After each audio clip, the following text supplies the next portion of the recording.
Ayun, magandang araw po sa inyo lahat. Wala lang, bigla lang ako napabideo dito sa tindahan ni Kuya o dito sa karinderya ni Kuya. Napadaan lang ako dito sa karinderya ni Kuya. Punta kasi akong LTO Taguig. Nabilib lang ako sa diskarte ni Kuya dahil kita nyo naman, nasa harap lang ng bahay niya siguro tong nasa harapan niya, tapos dun yung kainan. Napabilib lang ako sa diskarte niya. Ito yung masasabi natin na madiskarting tao na kahit sa harapan lang ng bahay, pwede nating gawing pagkakitaan nito. Tingnan natin yung kanyang tinda dito, yung kanyang mga ulam. Ito yung sinasabi ko po na diskarte ni Kuya. Masasarap ang luto ni Kuya dito. Kaya magkano order nito? 50. Dito sa baboy, Kuya, 50-50 din po. Kita nyo naman, Sa gulay po 30. Kita nyo, murang-mura. Ayan, kita nyo yung diskarte ni Kuya sa harapan lang ng bahay nyo. Doon lang yung kainan nyo. Magkano po lahat, Kuya? 120 po. Kita nyo, 120 lang yung namin, yung bill. Murang-mura. Kuya, ang ganda naman ng tindahan mo. Pina-vlog ko, Kuya, kasi nabilib po ako sa diskarte ninyo.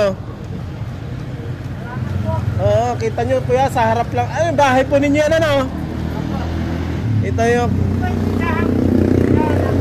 tindahan nyo po to. May tindahan din pala si Kuya. Talagang madiskarte.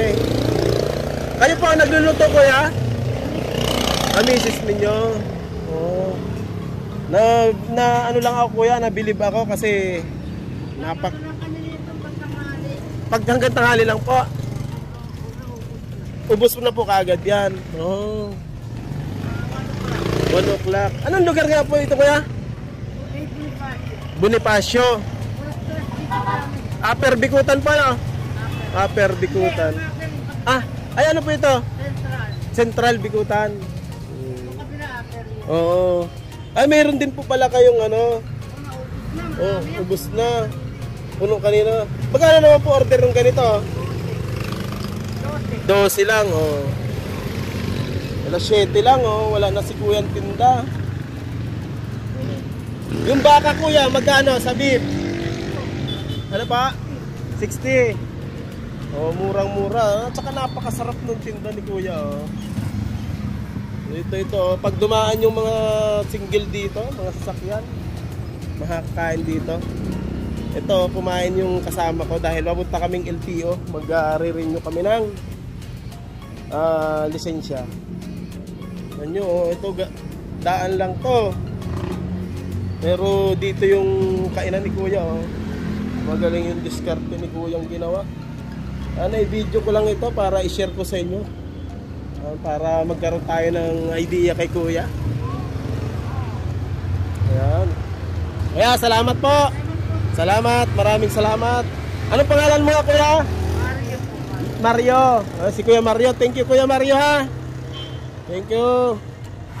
Ayan, alis na tayo. Tapos na kumain yung kasama ko.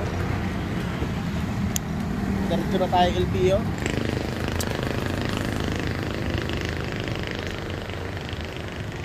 Nag-take out pa ako dahil